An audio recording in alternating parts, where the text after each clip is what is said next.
Seja bem-vindo à Forja.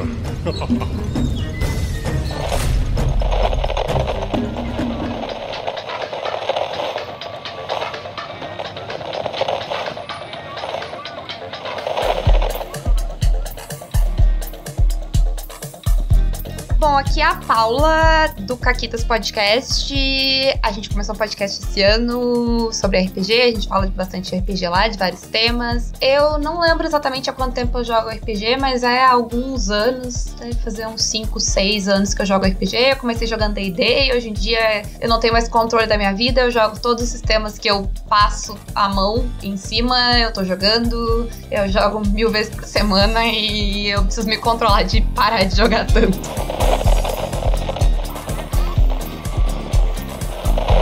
Bem-vindos ao Histórias de Mesa, o programa onde nós contamos as suas histórias com RPG. A edição é de Luiz Weber, e a história dessa semana vem de alguém que eu já sou muito fã, a Paula Potter, que além de ser metade do Caquitas Podcast, também é reconhecidamente uma jogadora compulsiva de RPG. E a história que ela vai contar veio da sua segunda campanha de RPG que ela estava como jogadora, em D&D 5e. Uma produção RPG Next.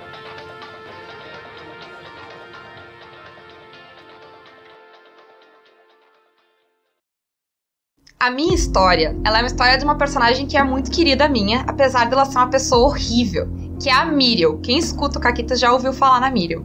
Porque a Miriel, ela é a segunda personagem que eu fiz na minha vida. Ela é uma personagem de D&D 5ª edição, porque eu comecei a jogar não faz tanto tempo assim. Mas ela é a primeira personagem que eu montei sozinha. Porque a primeira personagem eu tava aprendendo a montar, e aí D&D é complicado, então o pessoal me ajudou, me sugeriu algumas limitações, tipo de não pegar classe mágica e coisa e tal, porque é difícil. E aí a Miriel foi a primeira que eu montei sozinha. Ela é uma sorcerer dracônica Tiefling, num esquema que a gente fez que ela era uma Tiefling ela tinha aparência de humana, mas ela era Tiefling, tinha toda uma treta no background dela lá, mas ela tinha cheiro de enxofre. E a Miriel, ela tinha um único objetivo da vida, que era ser rainha. Era tudo que ela queria. Nessa vida toda dela era ser rainha. Ela tinha... A personalidade dela era um misto do Tyrion Lannister com a Cersei Lannister. Tanto que a gente até brincou, a gente deu o nome de família dela de Lancaster, que é de onde vem o nome dos Lannisters. E o pai dela a gente chamou de Tywin. E a gente chamou o castelo de Castle Rock. E aí ficou toda a referência a Game of Thrones. O grupo da Miriel, ele tinha uma outra Tiefling, essa sim, com aparência de Tiefling, que coitadinha. Porque ela era uma Tiefling que tinha sido criada no mato, sozinha, e ela não sabia do mundo. E a Miriel muito explorou essa pobre alma.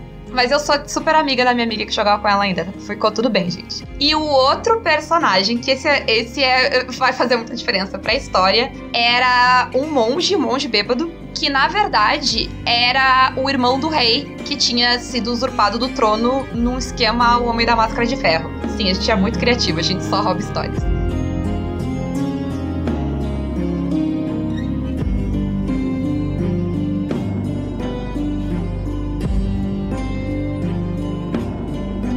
Ela acabou ficando junto e viajando com esse grupo por um tempo. Primeiro por necessidade, e aí eles fizeram algumas coisas juntos. Tipo, a gente matou um dragão no nível 3, que foi um momento muito épico. E muito relevante pra história da Miriel, porque até então a Miriel era, tipo, uma moça nobre, pomposa e tal. E aí a gente fez todo um esquema pra enfrentar o dragão, e quem deu o dano no dragão fui eu. O resto do pessoal ficou dando suporte, me mantendo viva. Basicamente, eu derrubei um dragão jovem com Burning Hands. Foi depois que eu dei o Burning Hands, ele deu um ataque, ele deu uma mordida e ele gritou a mordida.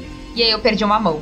Além dela acabar tendo o terceiro Lannister e completando totalmente sem querer, porque ela perdeu uma mão, era mais ou menos a época que tava saindo... que tinha saído Mad Max, o Fury Road.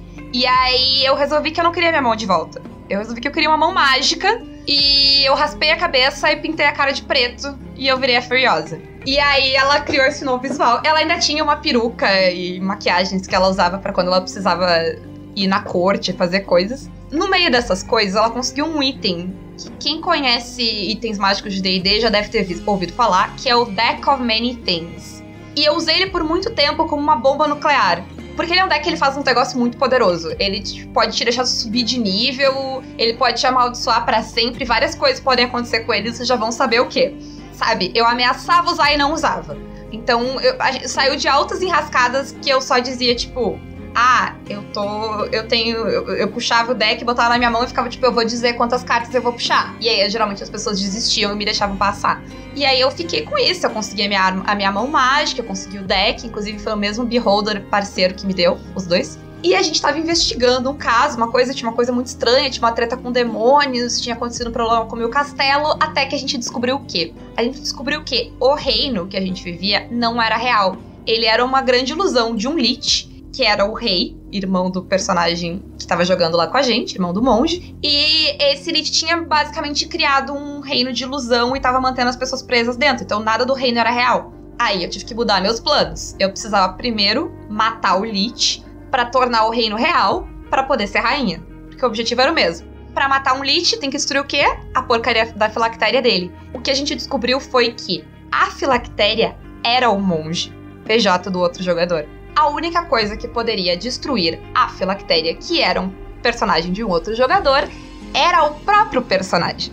E nisso, eu e ele, a gente já tinha um acordo que a gente ia recuperar o reino pra ele, e eu ia ser rainha, porque ele não queria ser, ele só queria se vingar do irmão dele. E tava tudo certo, até ele descobrir que pra isso acontecer ele tinha que morrer, aí ele não quis mais, ele quebrou o acordo. E aí eu não gostei disso, porque acordos são acordos.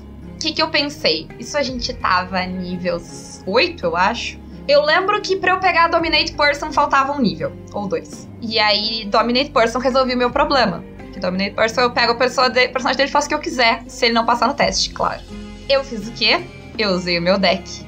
Por que eu usei meu deck? Porque o deck pode me dar XP o suficiente pra pular os níveis que eu precisava. Então, tipo, eu não sei quantas cartas tem no deck, mas uma delas resolveu o meu problema. Peguei o deck, tu tem que cantar quantas cartas tu vai tirar antes de tirar, então eu falei 7 e comecei a tirar, porque 7 é um número bom, um número bonito. Aí eu rolei. Bom, nesse meio tempo eu rolei pra perder tudo que eu tinha, que não era item mágico, então eu tinha alguns 1000 GPs, eu perdi tudo. Eu ganhei 2 magias de Wish. E aí o que eu fiz com a minha magia de Wish, eu gastei uma magia de Wish pra passar a magia de Wish pra uma outra personagem que tava jogando já, que entrou depois, pra ela me ajudar com esse Wish caso desse ruim, porque ia dar ruim. Eu sabia que ia dar ruim. Eu fiquei amaldiçoada pra sempre, que não dava grandes coisas.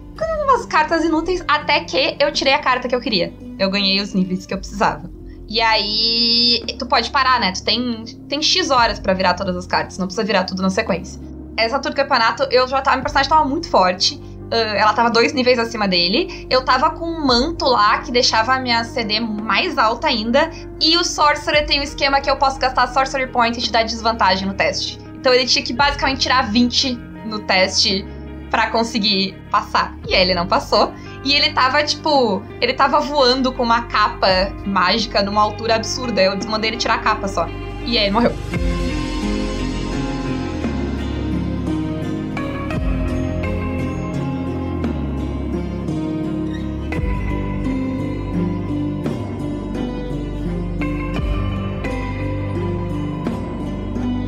Esse era o último dia da campanha, e a gente ainda é amigo, eu sou muito amigo do Felipe, e o Felipe sempre morre em RPG, gente, é tipo o que ele faz em RPG, é morrer. Mas eu tinha que virar as outras cartas. Aí as últimas 2 cartas que eu virei, uma delas é a minha alma foi separada do meu corpo e aprisionada num objeto, a escolha do mestre.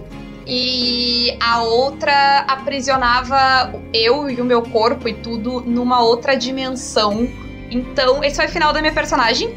Ela um dia vai voltar, ela tem uma mesa que é spin-off dessa, que a personagem da Renata, que tem o programa lá comigo, tá tentando me trazer de volta, porque ela é minha serva, ela é devota de Baal e ela tá me servindo aí.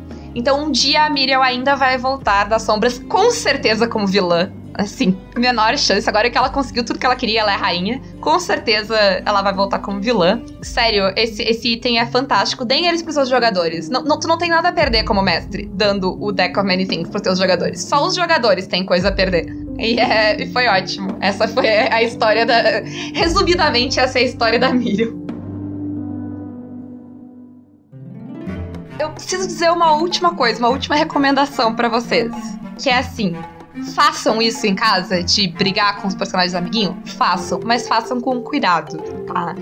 A mesa precisa estar muito segura e todo mundo precisa estar muito tranquilo dos sentimentos uns dos outros pra que isso aconteça. Não é qualquer mesa que tu mata o personagem de um outro jogador fazendo o próprio personagem se matar e fica tudo bem, sabe?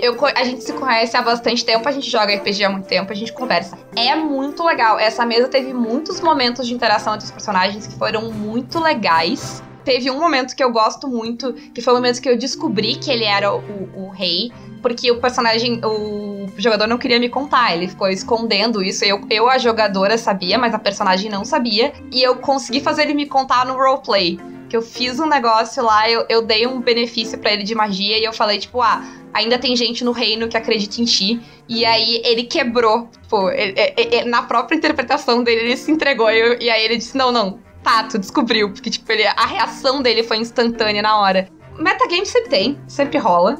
É parte do jogo, mas é muito legal tu criar esses vínculos fortes, e é um dos motivos pelo qual eu me lembro dessa mesa. Essa é uma mesa que eu tenho um vínculo muito forte com esse personagem, eu tenho um vínculo muito forte com a história, porque todos nós contribuímos pra ela, e a interação dos personagens foi incrível. Essa é uma das minhas mesas favoritas de todos os tempos, e ela é, tipo, uma das primeiras mesas que eu joguei. Então, faz anos já que ela terminou, e eu ainda lembro muito dela.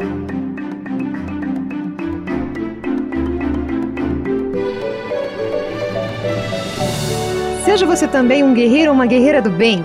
Para saber mais, conheça nossas metas e recompensas na campanha do Padrim em www.padrim.com.br/rpgnext.